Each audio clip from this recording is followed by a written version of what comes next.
बिस्मिल्लाहिर्रहमानिर्रहीम। अस्सलाम वालेकुम व्यूवर्स, मैं अभी आपको इंशाल्लाह अपडेट करूंगा जो ओमान ने ईद की छुट्टियों का ऐलान किया है वो कब से शुरू हो रही हैं और कब से ख़त्म हो रही हैं, और उन्होंने इसमें क्या एक थोड़ी सी मुख्तलिफ़ चीज़ बताई है।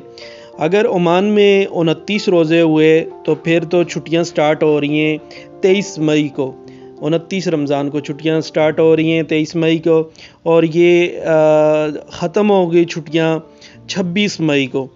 20 मई को ख़त्म होंगी और 27 मई को सरकारी काम जो है सरकारी दफ्तर खुल जाएंगे। अगर रमज़ान 30 दिन का हुआ, रमज़ान रोज़े 30 हुए, तो फिर छुट्टियां स्टार्ट तो 23 मई को हो रही हैं लेकिन एंड होंगी 31 मई को। यानी 31 मई से सरकारी दफ्तर जो हैं खुलेंगे और काम जारी होगा। तमाम प्राइवेट सेक्टर, सरकारी दफ्तर, तमाम लोगों को इसके मुताबिक छुट्टियां होंगी। तो अपना बहुत सारा ख्याल कीजिए। और इसके अलावा आपको बता दूं कि ईद की छुट्टियों में जो ईद की गैदरिंग है, सेलिब्रेशन, इस पे पाबंदी है।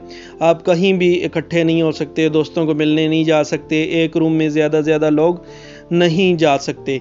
तो बहुत सारा ख्याल कीजिए, गाइडलाइन को फॉलो कीजिए। जब भी आप बाहर जाएं मास्क और ग्लव्स लाजमी पहनें। बहुत शुक्रिया।